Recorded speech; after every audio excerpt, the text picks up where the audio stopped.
तो भाई हमारे पास एक क्वेश्चन है। क्वेश्चन में लिखा हुआ है a 6 volt supply is connected in series with an ammeter and a 4 ohm resistor, what is the reading on the ammeter. पहले तो मुझे एक बात बताओ कि ये 6 वोल्ट तुम्हें क्या दिया हुआ है। देखो, वोल्ट वोल्टेज का यूनिट होता है, तो ये तुम्हें एक्चुअली वोल्टेज दिया हुआ है। आगे लिखा हुआ है ये कनेक्ट हुआ हुआ है एमीटर से और 4 ओम के रेजिस्टर से। तुम्हें पता है ये 4 ओम किसका यूनिट है? ओम यूनिट होता है रेजिस्टेंस का। तो तुम्हें आर की वैल्यू दी हुई है और कह रहे हैं what is the reading on the ammeter. तुम्हें पता है एमीटर क्या मेजर करता है? एमीटर मेजर करता है करंट। तो इसका मतलब ये हुआ कि तुम्हें वी भी पता है और तुम्हें आर भी पता है। तुम्हें निकालना क्या है? तुम्हें आई निकालना है। Do we have a formula जिसमें वी आई और आर आपस में एक दूसरे से रिलेट करते हो? Yes, we have a formula. Formula है v is equal to I are.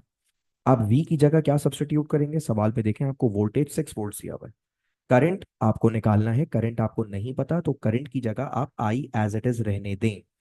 Are आपको दिया हुआ है 4 ओम्स, तो बेटा 6 डिवाइडेड बाय 4। वो 4 वहां आई के पास मल्टीप्लाई हो रहा है, नीचे जाके वहां डिवाइड हो जाएगा।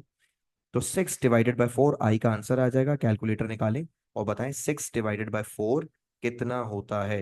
वैसे तो हमें पता है 1.5 होता है, लेकिन मैं आपको कैलकुलेटर में करके दिखा देता हूँ। 6 डिवाइडेड बाय 4, ये 6 डिवाइडेड बाय 4 का आंसर आ रहा है 1.5। तो मेरा करंट आ गया, इसका मतलब 1.5। The right answer of this question is B. इस तरह से आपने ओम्स लॉ का ये क्वेश्चन अटेम्प्ट करना था। एक और क्वेश्चन देख लें बेटा जल्दी से। क्या लिखा हुआ है इस क्वेश्चन में? क्वेश्चन नंबर 2 में लिखा हुआ है a resistor has a potential difference of 12 volts. बेटा ये आपको 12 वोल्ट्स क्या दिया हुआ है? सर ये हमें 12 वोल्ट्स पोटेंशियल डिफरेंस दिया हुआ है। पोटेंशियल डिफरेंस बोलें या वोल्टेज बोलें, बात एक ही है। इसका मतलब आपको वोल्टेज की वैल्यू गिवन है और आगे लिखा हुआ है and it has a current of 0.6 ampere. तो बेटा 0.6 एम्पियर करंट का यूनिट होता है, मतलब आपको आई की वैल्यू भी दी हुई है। अब देखें, सवाल पढ़ें, आपको वी भी पता है और आपको आई भी पता है। कह रहे हैं what is the resistance. What is the resistance का मतलब है आपको आर निकालना है। क्या मेरे पास ऐसा कोई फॉर्मूला है जिसमें वी आई और आर कनेक्टेड हो? और अगर है तो जरा जल्दी से कैलकुलेट करके बताएं क्या आंसर आ रहा है। इस सवाल में आपको वी भी पता और इस सवाल में आपको आई भी पता और आपको क्या निकालना है? आपको आर निकालना है। The formula is V is equal to I R. इस फॉर्मूला में आप वी की जगह क्या लिखेंगे? वी की जगह आप लिखेंगे 12। करंट कितना दिया हुआ है आपको? सवाल पढ़कर बताएं। सवाल में आपको करंट की वैल्यू दी हुई है 0.6 और आर आपको निकालना है। आर आपको नहीं पता, तो आप आर की जगह आर एज इट इज लिख दें। अब आप बताएं अगला स्टेप क्या होगा। जो 0.6 वहां मल्टीप्लाई हो रहा है वो यहाँ नीचे आके डिवाइड हो जाएगा और आपकी रेजिस्टेंस की वैल्यू क्या आ जाएगी? कैलकुलेटर में करके देख लें। ये देखें, मैं आपको करके भी दिखा देता हूँ। 12 divided by 0.6,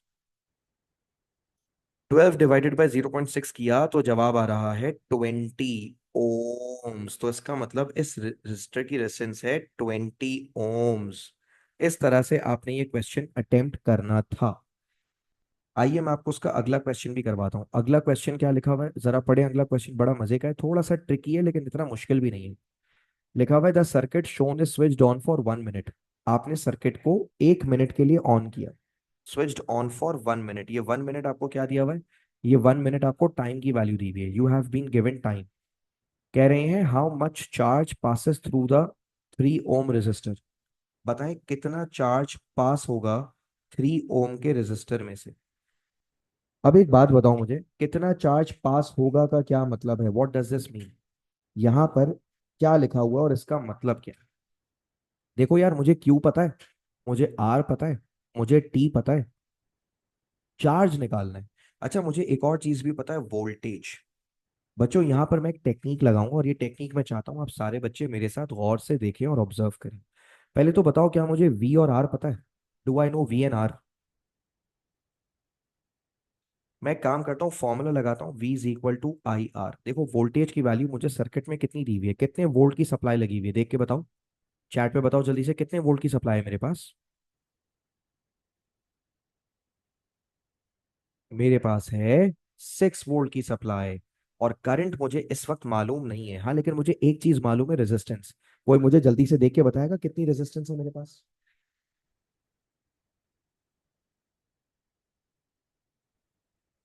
how much resistance do I have? 3। अब देखो, ये 3 यहाँ के डिवाइड हो जाएगा और 6 डिवाइडेड बाय 3 कितना होता है? 2 एम्पियर। अब बच्चा बोलता है सर ये तो आपने करंट निकाल लिया। उन्होंने तो हमसे करंट मांगा ही नहीं है, उन्होंने तो हमसे चार्ज मांगा है। अब मैं आपको एक और फॉर्मूला याद दिलाता हूँ, ये फॉर्मूला मैंने आपको चैप्टर के बिल्कुल शुरू में पढ़ाया था। फॉर्मूला होता है current is equal to charge divided by time. क्या फॉर्मूला होता है? Current is equal to charge divided by time. अब मुझे एक बात बताओ, अभी अभी तुमने ऊपर वाले पार्ट में कितना करंट निकाला है? How much current have you found? तुमने ऊपर करंट निकाला है 2। चार्ज की वैल्यू तुम्हें पता नहीं है सर, वही तो हमें निकालनी है, तो चार्ज की जगह क्यू एज इट इज लिख दो। और टाइम, टाइम कितना दिया हुआ है? कैन समबडी टेल मी सवाल में टाइम कितना दिया हुआ है? सवाल में टाइम दिया हुआ है 1 मिनट, लेकिन मैं 1 मिनट नहीं रखूंगा, मैं उसकी जगह रखूंगा 60 सेकेंड्स। क्योंकि बेटा टाइम का ऐसा यूनिट मिनट नहीं होता, टाइम का ऐसा यूनिट सेकंड होता है, हम ऐसा यूनिट में कैलकुलेशन कर रहे हैं। तो ये 60 वहां जाके मल्टीप्लाई हो जाएगा। तो आप ही बताओ क्या आंसर आएगा? 2 × 60 = Q, तो बेटा 120 कूलम्स आंसर आ जाएगा चार्ज का। चार्ज का आंसर क्या आ गया? चार्ज का आंसर आ गया 120 कूलम। तो मैं सही आंसर क्या मार्क करूंगा? सही आंसर में सी मार्क करूंगा। ये सवाल थोड़ा सा मुख्तलिफ था। इस सवाल में आप नोट करें, आपको दो दो फॉर्मूला लगाने पड़े। आपको करंट का भी फॉर्मूला लगाना पड़ा और आपको चार्ज का भी फॉर्मूला लगाना पड़ा, वो ओम्स लॉ भी लगाना पड़ा और चार्ज वाला फॉर्मूला भी लगाना पड़ा। तो ये बात समझ आई या नहीं?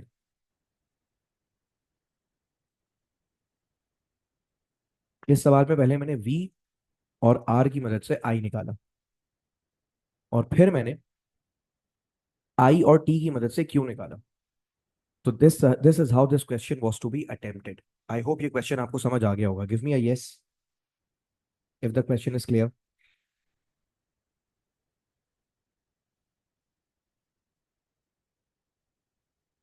Good, perfect perfect perfect, thank you. अच्छा, अब आप लोग क्या करेंगे जरा, अब आप लोग मेरे साथ एक और क्वेश्चन अटेम्प्ट करेंगे, ठीक है? I am going to show you one more question. Now we are going to do question number 7, और क्वेश्चन नंबर 7 हम देखो करेंगे कैसे। पहले आप क्वेश्चन नंबर 7 पूरा रीड करो जल्दी से।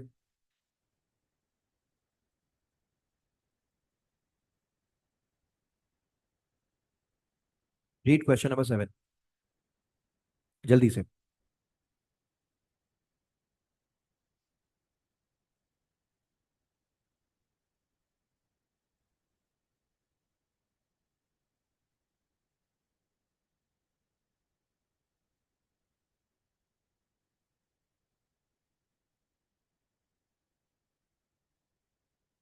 चले भाई, सवाल मैं समझाता हूँ, यहाँ पे क्या लिखा हुआ है। यहाँ पे लिखा हुआ है the diagram shows an ammeter connected in a circuit.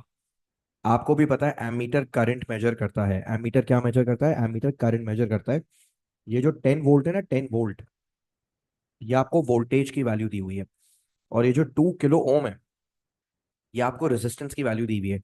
कौन बच्चा बताएगा किलो का मतलब क्या होता है? 2 किलो ओम। सर 2 ओम तो सुना है, ये 2 किलो ओम क्या होता है? कौन बताएगा 2 किलो ओम क्या होता है? किलो का मतलब बड़ा पता होता है यार आजकल के बच्चों को तो। Kilo is very famous. 10K, 2K। Kilo का मतलब होता है 1000। Very good. तो यहाँ पे 2 किलो ओम का मतलब क्या है? कितनी रेजिस्टेंस दी हुई है आपको? How much resistance is given to you?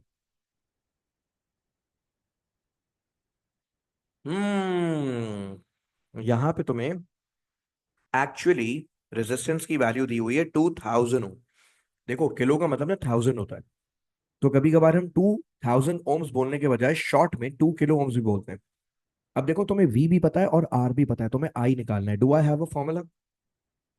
Yes sir, of course we have a formula. The formula is V is equal to I are.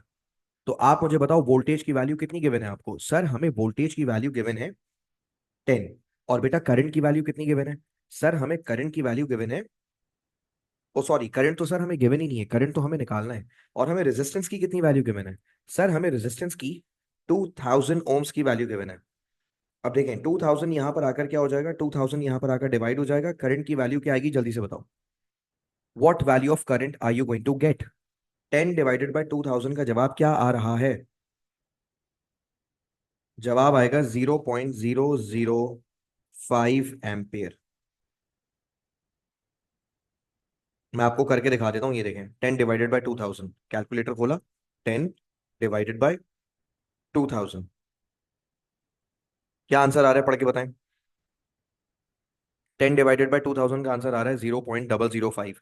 अब मुझे एक बात बताओ, क्या मेरे पास 0.005 का कोई ऑप्शन है? Do I have an option A B C D जिसमें 0.005 आ रहा हो? कम ऑन, सही से पढ़ो और बताओ, do I have such an option?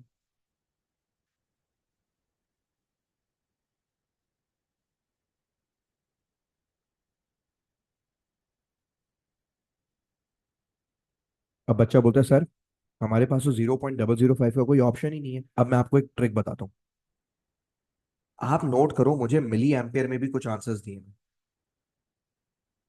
Ampere से जब मिली एम्पेयर जाते हैं ना, एम्पेयर से मिली एम्पेयर जाते हैं, तो एम्पेयर से मिली एम्पेयर जाने के लिए मल्टीप्लाइड बाय 1000 करना होता है। आप एक काम करो, आपका जो आंसर आ रहा है ना आंसर, आप उस आंसर को मल्टीप्लाइड बाय 1000 कर लो। क्या आंसर आ रहा है आपका? सर हमारा तो आंसर आ रहा है 0.005। Very good. आप इस आंसर को मल्टीप्लाइड बाय 1000 करो, करो जल्दी से। ये देखो मैं आपको करके दिखा रहा हूँ। हमारा आंसर आ रहा है 0.005, इसको मल्टीप्लाइड बाय 1000 से करके चेक करो। जब मैंने इस आंसर को मल्टीप्लाई बाय 1000 किया, मेरा आंसर आ गया 5 मिली एम्पियर। ओ, तो जब मैंने एम्पियर को मिली एम्पियर में कन्वर्ट किया, मेरा जवाब क्या आ रहा है? एम्पियर को मिली एम्पियर पे कन्वर्ट करने के बाद मेरा जवाब आ रहा है 5 milli ampere. So the right answer is A. The right answer is A. इस तरह से आपने ये क्वेश्चन को हैंडल करना था। क्लियर है? चलें एक क्वेश्चन और करेंगे हम। क्वेश्चन नंबर 28, जल्दी से पढ़ो क्वेश्चन नंबर 28 क्या लिखा हुआ है। रीड करो क्वेश्चन नंबर 28।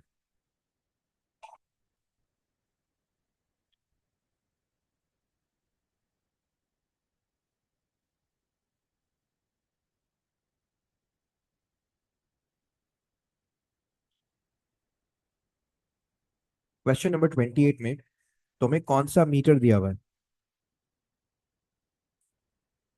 तुम्हें एम मीटर दिया हुआ है, और एम मीटर में देख के बताओ, एम मीटर में वैल्यू कहाँ आ रही है? जो तुम्हारा कांटा है, जो तुम्हारा पॉइंटर है, वो कहाँ पर है? Who can read ammeter and give me the answer on chat? Ammeter में क्या वैल्यू दिखाई जा रही है? Very good Zara. Ammeter में वैल्यू 6 मिली एम्पियर है। आपको पता है जब आप मिली एम्पियर से एम्पियर में जाओगे, यानी जब आप छोटे यूनिट से बड़े यूनिट में जाओगे, तो आप उसको डिवाइडेड बाय 1000 कर दोगे। So your answer will become 0.006 ampere. अच्छा, अक्सर बच्चे पूछते हैं कि सर यहाँ पे मिली एम्पियर से एम्पियर में कन्वर्ट करने की जरूरत क्या थी? Why are we converting the value of current from milliamperes to amperes? Why are we doing it? तो इसका एक बड़ा सिंपल सा जवाब है। You are going to solve the question in S I units. आप क्वेश्चन का solution S I unit में करते हैं। क्लियर हो गया? तो यहां पर पूछा गया what is the potential difference, do I have a formula? Yes, the formula is V is equal to I R. What is the formula? The formula is V is equal to I R. How much is the value of V? Voltage की value क्या given है आपको, सवाल में पढ़ के बताओ। Voltage तो निकालना है, तो let's put V। Do I know the value of I? जी सर, अभी अभी हमने I निकाला है। I की वैल्यू आ रही है 0.006। And do I know the value of R? जी सर, हमें R की वैल्यू सवाल में गिवन है। R की वैल्यू है 300, तो R की जगह रख दें 300। तो जब मैं कैलकुलेटर में 0.006 को 300 से मल्टीप्लाई करूंगा, ये देखो, 0.006 इंटू 300, तो मेरा आंसर आएगा 1.8 वोल्ट्स। क्या आंसर आएगा बेटा? मेरा आंसर आएगा 1.8 volt. So the right answer is D. इस तरह से आपने इस क्वेश्चन को हैंडल करना था। तो देखो आज हमने पढ़ा क्या? आज हमने ओम्स लॉ पढ़ा। ओम्स लॉ हमें बताता है कि वोल्टेज जितना ज्यादा होगा करंट उतना ज्यादा होगा, directly proportional. According to Ohm's law current and voltage are directly proportional. लेकिन ओम्स लॉ की शर्त क्या थी? ओम्स लॉ की शर्त ये थी कि resistance should be kept constant. And how do we keep the resistance constant? We keep the resistance constant by keeping the temperature constant. तो फॉर्मूला बन गया V is equal to I R. और फिर हमने कुछ बेसिक बेसिक सिंपल सिंपल से V is equal to I R वाले questions किए, just to get familiar with the formula. आज की क्लास में यहीं तक रख रहा हूँ, and we are going to meet in the next class on Friday which is tomorrow. ठीक है? तो पहले तो रिकॉर्डिंग एंड करते हैं।